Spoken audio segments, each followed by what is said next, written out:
They sold everything to save themselves from a flood that never came. Yes, just like that. People sold their homes, their land, and handed over all their savings. Why? Because of a supposed new Messiah, the so-called Noah of Ghana. He claimed that yesterday, December 25th, a flood would end the world. And what did his followers do?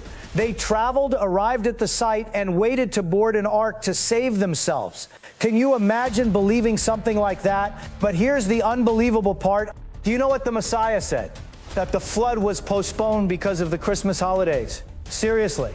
And while people lost everything, he showed up in a brand new Mercedes-Benz, allegedly bought with the followers' money. Faith or scam? Miracle or manipulation? This is nothing new. People using the name of God to deceive, to steal, to take advantage of desperation. What do you think? How does someone come to believe this? How far can misused faith go? Comment what you think.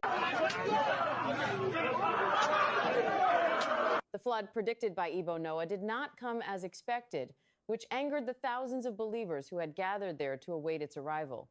Ebnoah had claimed that God warned him of a global flood and said only those who joined him would be saved. In preparation, he announced that he had built 8 large wooden arks.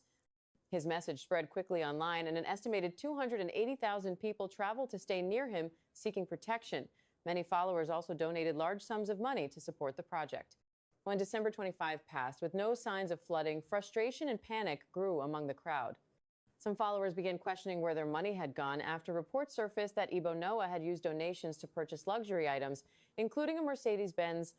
As tensions rose, a group of angry followers surrounded Ebnoah. Witnesses say the situation became chaotic before local authorities intervened.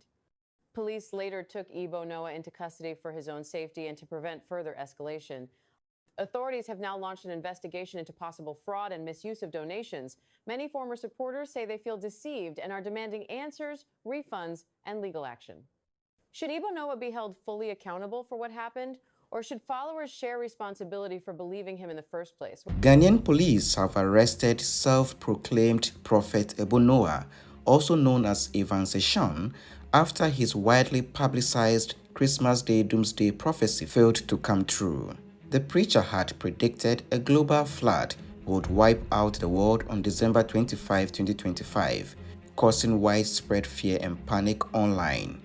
Before the prophecy collapsed, there was mounting public concern that it was a scam, leading authorities to intervene. Ebnoah can be jailed for 3 years. Now, the world did not come to an end yesterday. Now, we'll get into this by the ending of the video. However, he has released a new video stating that there's an extension of when the world would come to an end because the boat has to be expanded to accommodate a lot of people. God has given us some time to build more arks in addition to the 10 that will contain all of us. Now, it's important to understand that no one in Ghana has the right to build a boat, ship, vessel without the requisite license. Now, you should understand that for everything, there is a law. According to Ghana Shipping Act, Section 6, subsection 1, need license to do so. It continues to state that the design for the boat or ship must first be approved by the ministry. Now, after that, you need to appoint or employ an independent surveyor, and I use an independent surveyor because it states that the surveyor has to supervise the construction, and an independent surveyor means you wouldn't have control over his conduct or his business. Now, you also have to send periodic updates to the ministry. And lastly, seaworthiness. Now, seaworthiness is same as roadworthiness. The purpose is very simple. The boat should be certified, a certificate that it is worthy to be used on water, it is worthy to be used on the sea or in the sea, any other Englishes. Same as the road worthiness. Your car is worthy to be used on the road. This is a simple explanation to that. Now, failure to do so means you could be fined. Now, back to the main dish. It is an offense according to Section 208 of the Criminal Offences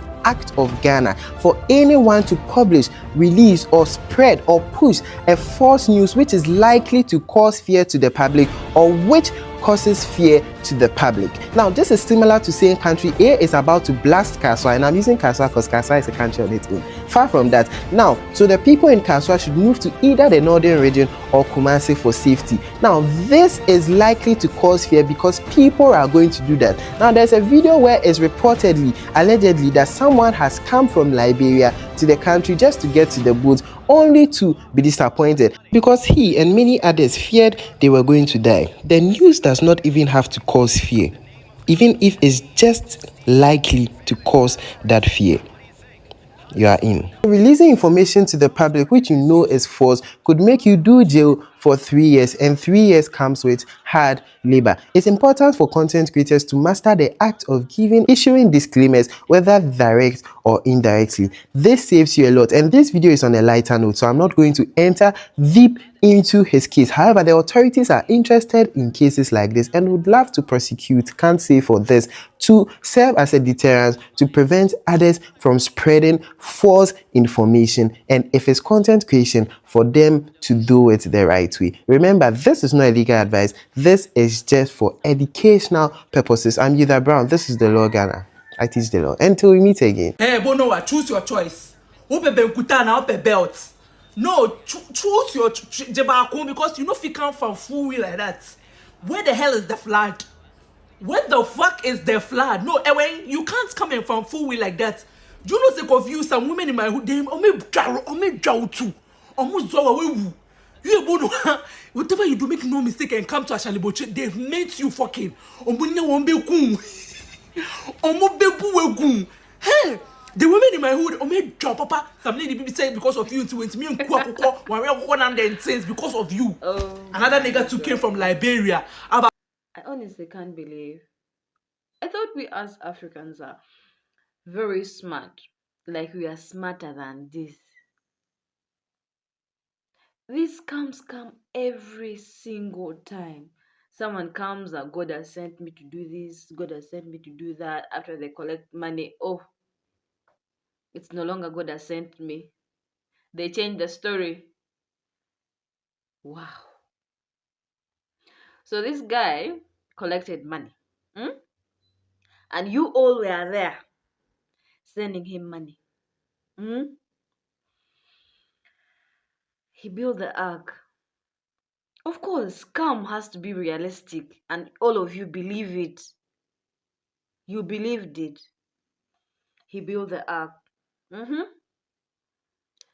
What did you guys do? You still gave him the money because you believe everyone who is out there is of a good cause. 2026. Everyone here is honestly for themselves. People are here to get rich. People are here to flex. People are here to get famous. What else? It's the money and leave, because whether you like it or not, all of us are not going to get out of this alive. So why not use it to the maximum? The guy had convincing. He's pretty much convincing, but I mean, look at this. If I wear socks and I, unplait my hair and make it all, Africanly and all that, you promise you would give me money? Anyway, thank you for watching this episode. This is the first video I have uploaded this year, and this year 2026 we are going to make it it's going to be consistent, and our content is going to be consistent, so I'm not going to disappoint you guys. So if you're new here, feel free to subscribe. If you are a returning subscriber, please turn on the notification so that you'll be reminded every time I upload a video. Thank you so much for